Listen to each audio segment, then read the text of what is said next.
Hello students, कैसे हैं आप सभी। आपका मेरे यूट्यूब चैनल पर स्वागत है। आपने थंबनेल में देख लिया होगा कि मैं आज आपको एप्लीकेशन ऑफ गॉस थ्योरम पढ़ाऊंगा। इस लेक्चर का कुछ टॉपिक्स हम पीछे कवर भी कर चुके हैं, जैसे कि अनंत लंबाई का एक समान रूप से आवेशित तार के निकट वैद्युत क्षेत्र की तीव्रता, अनंत विस्तार की अचालक चादर के निकट वैद्युत क्षेत्र की तीव्रता, अनंत विस्तार की चालक चादर के निकट वैद्युत क्षेत्र की तीव्रता। ये तीन topics application of Gauss theorem के हम पिछले लेक्चर में कवर कर चुके हैं। आज हम पढ़ेंगे इस लेक्चर का next topic application of Gauss theorem में। इसका जो आज का टॉपिक है, समान पृष्ठ आवेश घनत्व की धनावेशित एवं ऋण आवेशित अचालक समांतर प्लेट के बीच में एवं बाहर वैद्युत क्षेत्र की तीव्रता, बीच में एवं बाहर वैद्युत क्षेत्र की तीव्रता। बोर्ड के एग्जाम के दृष्टिकोण से एवं कॉम्पिटेटिव एग्जाम दोनों के दृष्टिकोण से बड़ा ही महत्वपूर्ण टॉपिक है। इसको आप ध्यानपूर्वक देखिएगा, इजी वे में मैं आपको समझाने का प्रयास करूंगा।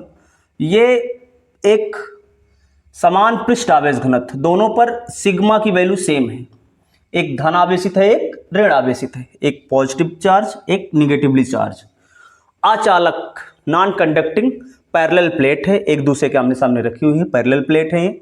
इनके बीच में और इधर बाहर वैद्युत क्षेत्र की तीव्रता निकालनी है। तो हम पिछले लेक्चर में पढ़ चुके हैं, जब अचालक और ये बड़ी प्लेट है, प्लेट का विस्तार जो है अधिक है, तो अचालक प्लेट के निकट किसी भी ओर वैद्युत क्षेत्र की तीव्रता के लिए हमने फार्मूला पढ़ा था। E बराबर क्या पढ़ा था? अचालक प्लेट के निकट, अचालक प्लेट के निकट वैद्युत क्षेत्र की तीव्रता के लिए हमने पढ़ रखा है E बराबर सिग्मा अपान 2 एप्सिलॉन नॉट। पिछले लेक्चर में हमने इसका डेरिवेशन भी किया था, ठीक है। तो ये अचालक प्लेट है जिसका काफी विस्तार है, ठीक है, इसका विस्तार काफी है और ठीक है, इस चीज को आप ध्यान रखेंगे। E बराबर सिग्मा अपान 2 एप्सिलॉन नॉट। तो जैसे हमें बिंदु P पर वैद्युत क्षेत्र की तीव्रता निकालनी है इसके बीच में, तो सबसे पहले हम देखेंगे बिंदु P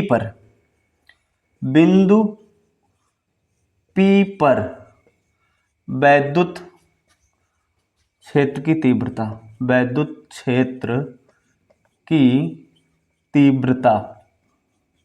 ध्यान से देखिएगा, वैद्युत क्षेत्र की तीव्रता बिंदु P पर, दोनों यानी बीच में क्या होगी? तो प्लस चार्ज के कारण बिंदु P पर वैद्युत क्षेत्र की तीव्रता क्या होगी?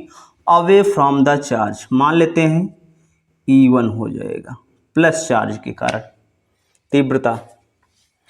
तो धनावेशित प्लेट के कारण पॉजिटिव धनावेशित, पॉजिटिव चार्ज, पॉजिटिव आवेश के कारण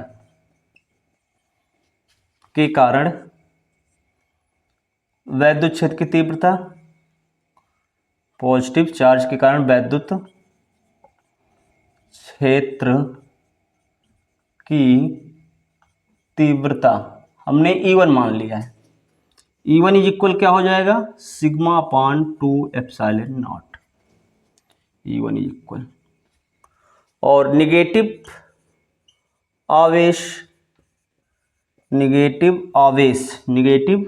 आवेश के कारण वैद्युत क्षेत्र की तीव्रता, वैद्युत क्षेत्र की तीव्रता।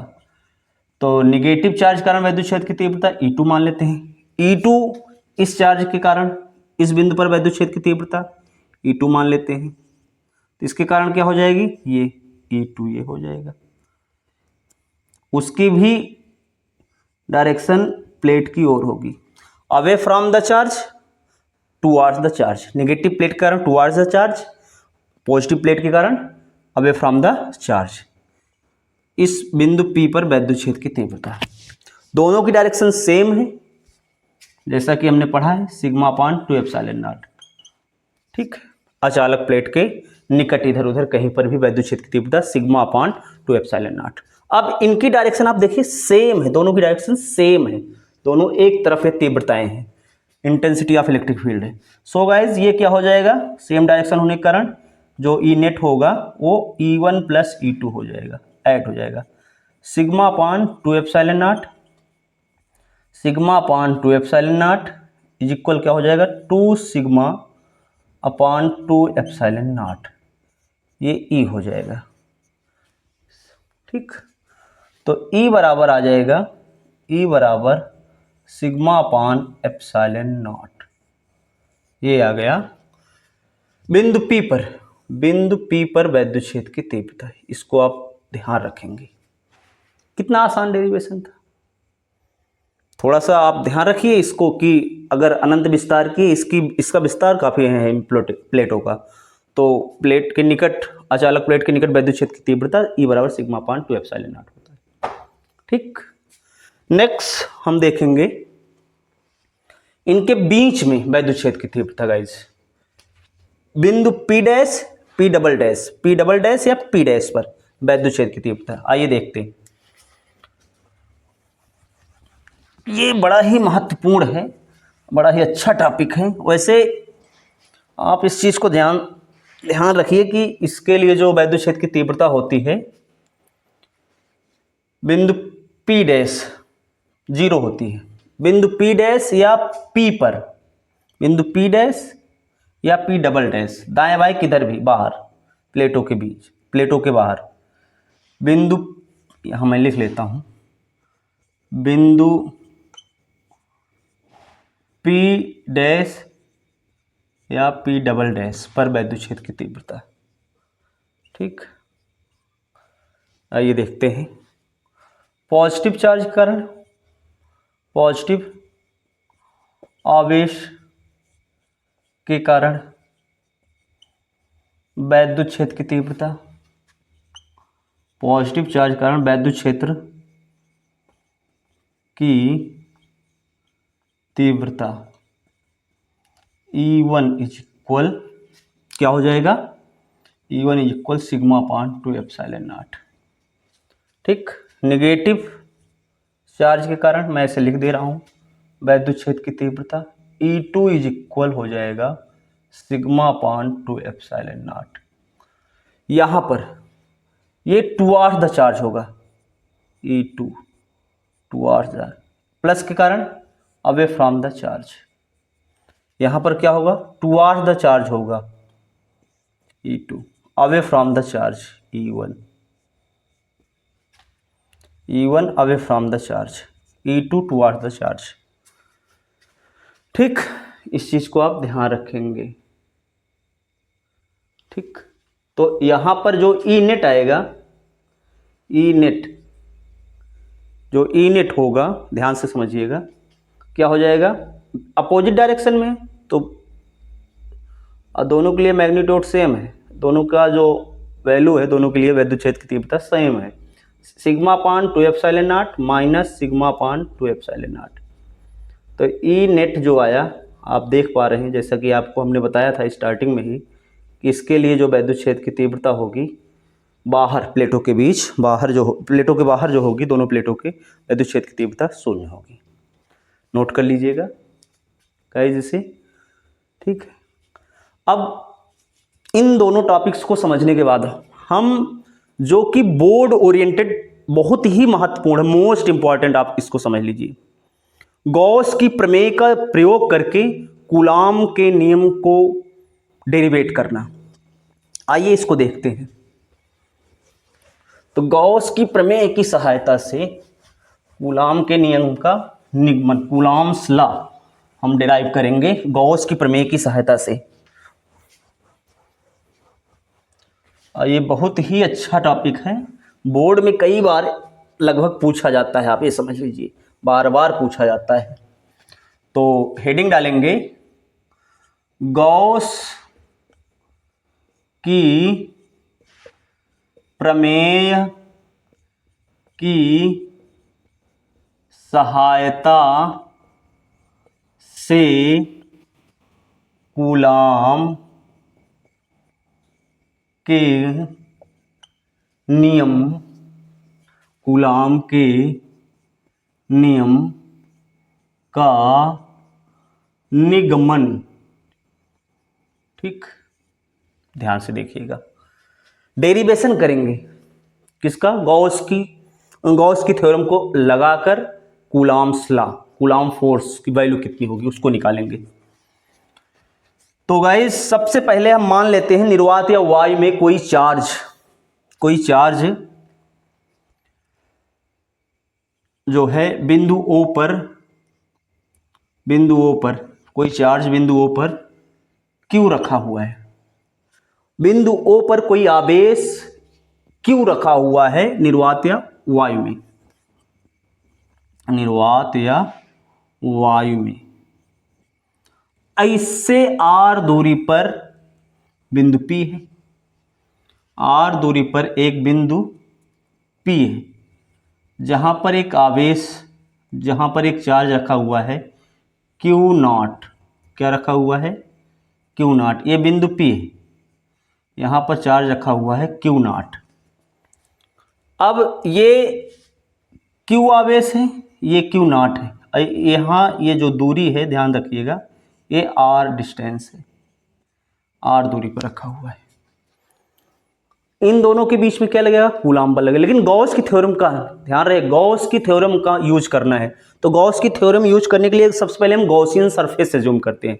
तो इसके लिए गॉसियन सरफेस जो गॉसियन सरफेस होगी इसके कारण वो एक स्फेरिकल सरफेस होगा, जो गॉसियन सरफेस होगी इसके लिए एक स्फेरिकल सरफेस होगा, एक स्फेयर होगा, ध्यान रहे एक स्फेयर होगा, आप देख पा रहे हैं हम एक स्फेयर बना रहे हैं इस बिंदु P से होता हुआ, ठीक है, ये r त्रिज्या का स्फेयर हो गया, ठीक। तो यहाँ पर आप देखिए गॉस की थ्योरम हम लगाते हैं, तो यहाँ पर एक छोटा सा हम सरफेस ले लेते हैं ये DA, और इसका जो एरिया वेक्टर होगा परपेंडिकुलर टू द सरफेस होगा, प्लस Q चार्ज यहाँ पर है, जो इलेक्ट्रिक फील्ड लाइन्स जो वैद्युत क्षेत्र की तीव्रता होगी अवे फ्रॉम द चार्ज, इस प्रकार से होंगे वैद्युत क्षेत्र की तीव्रता। तो इस DA सरफेस से टोटल फ्लक्स कितना पास होने वाला फ्लक्स कितना होगा, तो पास होने वाला फ्लक्स होगा phi is equal vector E dot vector DA, दोनों की डायरेक्शन सेम है इसलिए थीटा इज इक्वल क्या हो जाएगा यहाँ पर 0 डिग्री, तो डी फाई इज इक्वल हो जाएगा EDA cos 0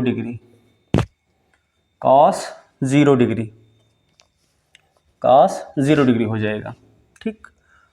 अब ध्यान से देखेंगे आप कुल फ्लक्स कितना हो जाएगा, कुल फ्लक्स टोटल संपूर्ण फ्लक्स, कुल वैद्युत फ्लक्स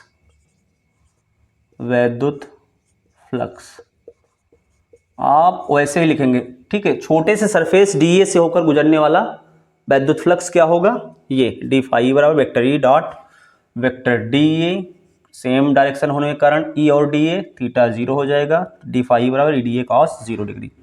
तो कुल फ्लक्स हो जाएगा closed integration vector D phi E closed integration EDA cos 0 value 1, इसका हो जाएगा फाई इज इक्वल हो जाएगा E बाहर करेंगे क्लोज्ड इंटीग्रेशन DA हो जाएगा। अब यहाँ पर हम देखेंगे फाई इज इक्वल जो होगा, ध्यान से देखिएगा, फाई इज इक्वल ये टोटल एरिया क्या हो जाएगा स्फेयर का, तो टोटल एरिया 4 पाई r स्क्वायर हो जाएगा। इसको आप इक्वेशन 1 सपोज कर लेंगे, क्या सपोज कर लेंगे, इक्वेशन 1 सपोज कर लेंगे। नेक्स्ट देखते हैं गाइज हम गॉस की थ्योरम क्या होती है। गॉस प्रमेय, गॉस प्रमेय फाई इज इक्वल होता है Q अपान एप्सिलॉन नॉट। क्या होता है? Q upon epsilon naught. तो हम दोनों इक्वेशन अप्लाई करेंगे। इक्वेशन 1 समीकरण 1 और 2 से, ठीक, समीकरण 1 और 2 से दोनों फ्लक्स फाई दोनों बराबर है, इक्वेट कर देंगे। E into 4πr² Q upon epsilon naught is equal आ जाएगा 1/4πε0 Q अपान r², ये आ जाएगा। ठीक, तो ये बिंदु आवेश कारण वैद्युत क्षेत्र की तीव्रता आ गई। अब इन दोनों चार्ज के बिटवीन जो लगने वाला वैद्युत बल होगा उसके लिए हम जानते हैं क्या होता है वैद्युत बल, प्लस Q0, आवेशों के बीच लगने वाला बल, यानी Q0 पर लगने वाला वैद्युत बल, Q0 परीक्षण आवेश Q0 पर लगने वाला वैद्युत बल यानी कूलाम बल, वैद्युत बल क्या हो जाएगा, F इज इक्वल, दिख रहा है, F इज इक्वल क्या हो जाएगा, Q0E, क्या हो जाएगा, Q0E हो जाएगा, Q0E। E की वैल्यू यहां से हम रख देंगे इक्वेशन 3 से, इक्वेशन 3 से हम E की वैल्यू यहां पर रख देंगे, F बराबर Q0E में, तो क्या आ जाएगा 1/4πε0 Q0 अपान r²। ये गाइज हो गया गॉस की प्रमेय की सहायता से कूलाम के नियम का निगमन, जो कि काफी आसान था। थोड़ा सा बार बार प्रैक्टिस करने से बिल्कुल और हलवा हो जाएगा, हलवा जैसा मीठा लगेगा। थोड़ा सा 1-2 बार प्रैक्टिस करिए, ठीक है। उम्मीद करते हैं आपको ये समझ में आया होगा। कहीं अगर कोई डाउट हो कमेंट बॉक्स में आप बताइए, मैं उस डाउट को सॉल्व करूंगा, ठीक है। तो ये गॉस की प्रमेय की सहायता से कूलाम के नियम का निगमन हो गया। गाइस हम नेक्स्ट टॉपिक पढ़ेंगे, गॉस की थ्योरम का ही एप्लीकेशन है कि एक समान रूप से आवेशित गोली कोश के बाहर, भीतर और पृष्ठ पर वैद्युत क्षेत्र की तीव्रता, इस टॉपिक को हम अभी देखेंगे। आइए इसको देखते हैं, नोट कर लीजिएगा इसे।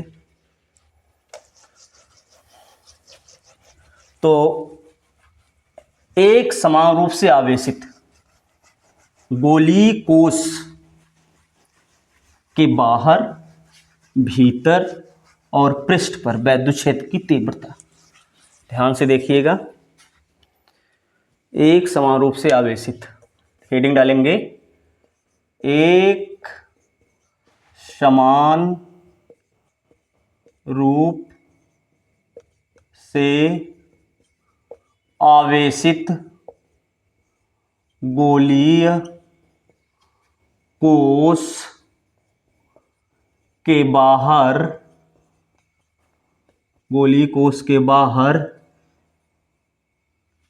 भीतर, नियंदर एवं पृष्ठ पर वैद्युत क्षेत्र की तीव्रता, वैद्युत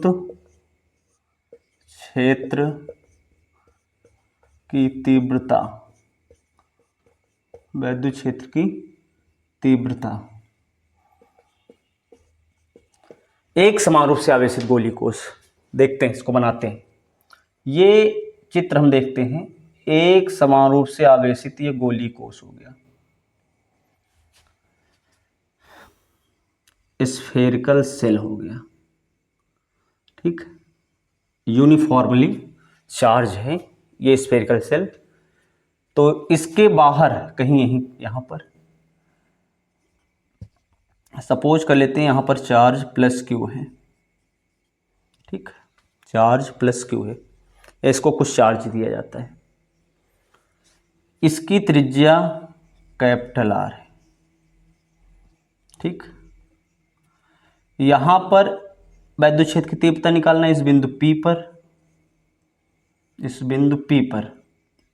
यहां पर भी वैद्युत क्षेत्र की तीव्रता निकालना है इस बिंदु P डैश पर,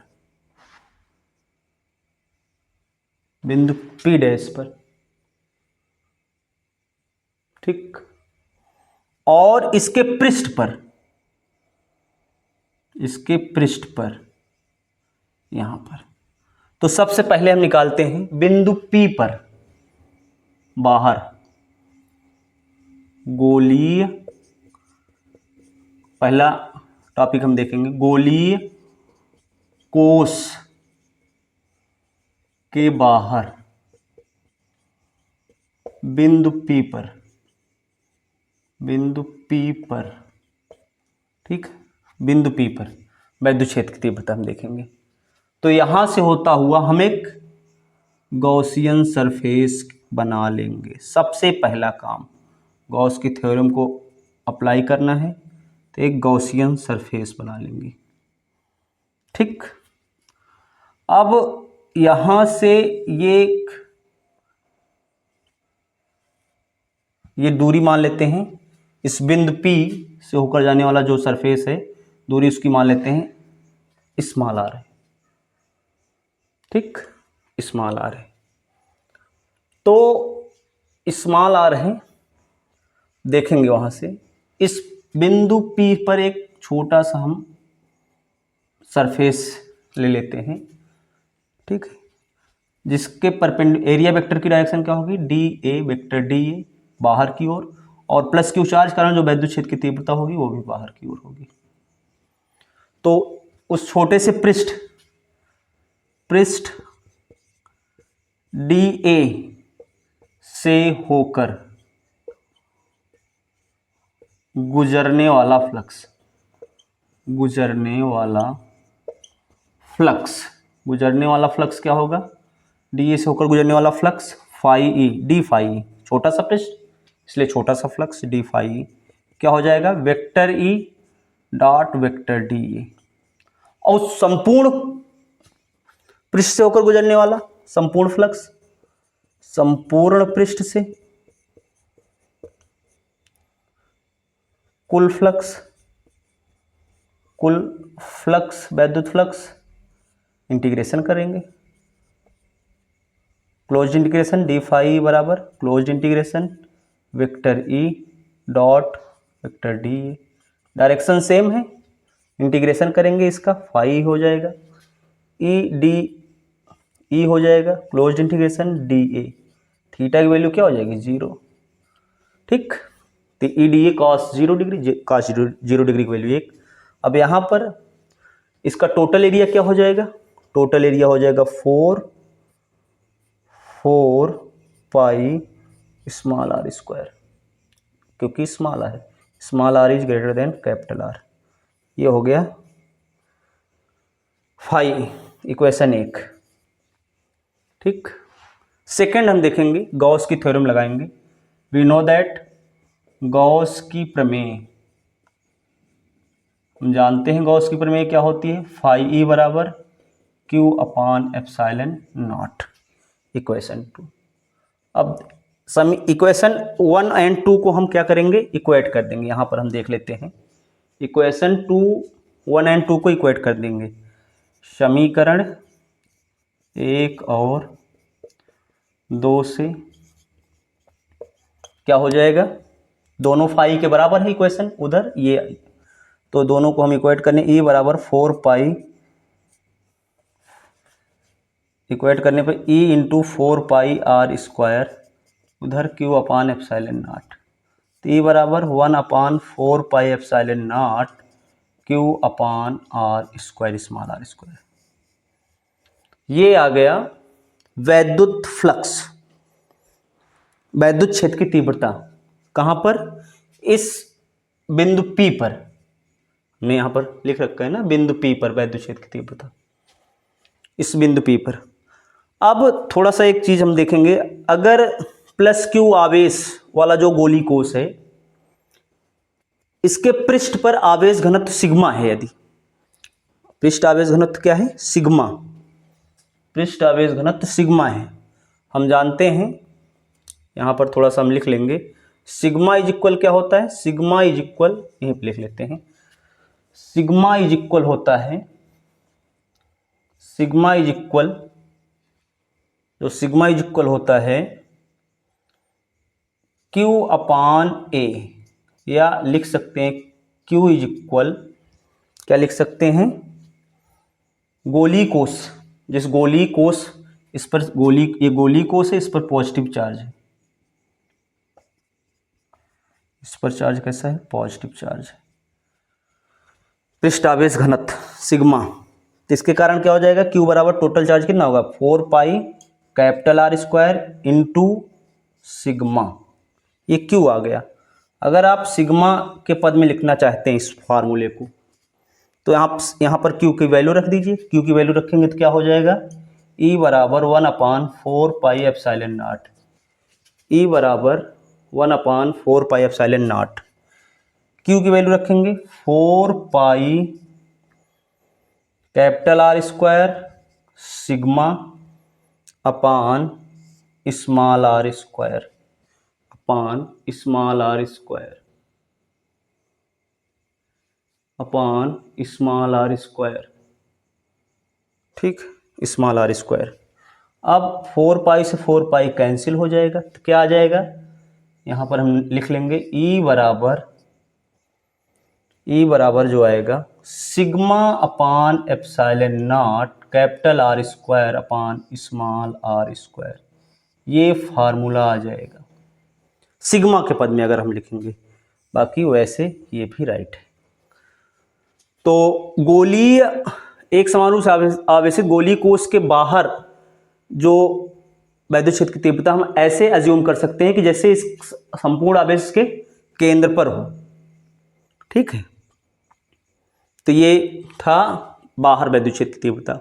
अगर इसके पृष्ठ पर निकालना हो, पृष्ठ पर यहाँ पर वैद्युत क्षेत्र की तीव्रता निकालनी हो, इस पृष्ठ पर मान लेते हैं इस बिंदु M पर वैद्युत क्षेत्र की तीव्रता, तो ये पृष्ठ कितने दूर है, ये पृष्ठ जो है कैपिटल R की डिस्टेंस पर प्लस Q से, देखते हैं बी पॉइंट हम देखेंगे, पृष्ठ पर वैद्युत क्षेत्र की तीव्रता, ध्यान से देखिएगा, पृष्ठ पर वैद्युत क्षेत्र की तीव्रता,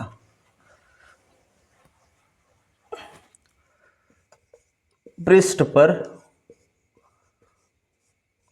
वैद्युत क्षेत्र की तीव्रता, बी पॉइंट की तीव्रता, पृष्ठ पर वैद्युत क्षेत्र की तीव्रता क्या होगी, पृष्ठ पर जो वैद्युत क्षेत्र की तीव्रता होगी, यहां पर आप स्मॉल r बराबर कैपिटल R लिख सकते हैं, स्मॉल r बराबर कैपिटल R, क्योंकि आप जो स्मॉल r था यहाँ पर हमने निकाल रखा था Q अपान R स्क्वायर, यहाँ इसकी जगह पर हम कैपिटल R रख देंगे, तो उसके लिए वैद्युत क्षेत्र की तीव्रता क्या हो जाएगी, पृष्ठ पर 1/4 पाई epsilon not Q upon capital R square, note कर लीजिएगा, बिल्कुल आसान था। और नेक्स्ट इसके भीतर वैद्युत क्षेत्र की तीव्रता देखेंगे, P डैश पर, बिंदु P डैश पर, बिंदु P डैश पर वैद्युत क्षेत्र की तीव्रता, सी पॉइंट, बिंदु P डैश पर वैद्युत क्षेत्र की तीव्रता, वैद्युत क्षेत्र की तीव्रता, बिकॉज ऑफ कंडक्टिंग स्फीयर है, सो जो चार्ज हो गया, टोटल चार्ज इसका जो हो जाएगा वो इसके सरफेस पे चला जाएगा, यानी इसके अंदर बिल्कुल चार्ज जीरो हो जाएगा, because of charge zero, E is equal zero, नहीं जो वैद्युत क्षेत्र की तीव्रता इसके अंदर होगी, स्फीयर के अंदर, वो जीरो होगी, ठीक। तो ये था एक समान रूप से आवेशित गोलीय कोष के बाहर, भीतर एवं पृष्ठ पर वैद्युत क्षेत्र की तीव्रता, बाहर निकाल लिया, भीतर निकाल लिया, और उसके पृष्ठ पर वैद्युत क्षेत्र की तीव्रता। अब इसके लिए थोड़ा सा हम एक ग्राफ बना लेते हैं, जो कभी कभी पूछ लिया जाता है। बाकी कॉम्पिटिटिव एग्जाम में ज़्यादातर पूछा जाता है, बोर्ड के एग्जाम में अभी तक बहुत रेयर केस में पूछा गया है। तो इसके लिए अगर आप ग्राफ देखेंगे, स्फेयर, वही स्फेयर है, ये स्फेयर है, ठीक, ये स्फेयर है। तो यहाँ पर वैद्युत क्षेत्र की तीव्रता, सर्वाधिक वैद्युत क्षेत्र की तीव्रता कहाँ होगी? सर्वाधिक वैद्युत क्षेत्र की तीव्रता इसके पृष्ठ पर होगी। जो सर्वाधिक वैद्युत क्षेत्र की तीव्रता होगी इसके सरफेस पर, और जैसे जैसे हम दूर जाएंगे वैसे वैसे वैद्युत क्षेत्र की तीव्रता क्या होगी? डिक्रीज होती जाएगी, ये डिक्रीज होती जाएगी। इसके पृष्ठ पर जो वैद्युत क्षेत्र की तीव्रता होगी वो सर्वाधिक होगी, ठीक। E inversely proportional 1/r²। इसके सरफेस पर बीच में बिल्कुल, यहाँ पर बिल्कुल जीरो होगी। वैद्युत क्षेत्र की तीव्रता इसके अंदर बिल्कुल जीरो होगी, ठीक। यहाँ पर जैसे जैसे इधर सरफेस की ओर आए ग्राफ उठ रहा है वैद्युत क्षेत्र की तीव्रता, जैसे जैसे दूर जा रहे हैं यहाँ पर वैद्युत क्षेत्र की तीव्रता, और जैसे और दूर जाएंगे तो वैद्युत क्षेत्र की तीव्रता और दूर हो जाएगी, और कम हो जाएगी। ये E को वैद्युत क्षेत्र की तीव्रता, ये R को, ये लाइन डिनोट कर रही है। तो ये इसके लिए ग्राफ है, यानी जैसे अंदर जो हो गया वैद्युत क्षेत्र की तीव्रता 0, इसके पृष्ठ पर ग्राफ ऐसे ऊपर उठ रहा है अधिकतम, बाहर जा रहा है तो ग्राफ ऐसे डाउन हो रहा है, वैद्युत क्षेत्र की तीव्रता घटती हुई चली जाएगी। सो गाइज, हम उम्मीद करते हैं आपको ये क्लास अच्छी लगी होगी, समझ में आया होगा। और ये जो एप्लीकेशन ऑफ गॉस थ्योरम था हमने कंप्लीट कर लिया है। अब हम थोड़ा सा न्यूमेरिकल सीरीज शुरू करेंगे, वो न्यूमेरिकल बताएंगे जो बोर्ड के एग्जाम में आप ये मान के चलिए पूछा ही पूछा जाना है, हर बार पूछे जाते हैं, रिपीटेड आते हैं। तो इसको आप अगली सीरीज में हम न्यूमेरिकल सीरीज के साथ मिलेंगे। सो गाइज, आज के लिए इतना ही, मिलते हैं नेक्स्ट वीडियो में। धन्यवाद।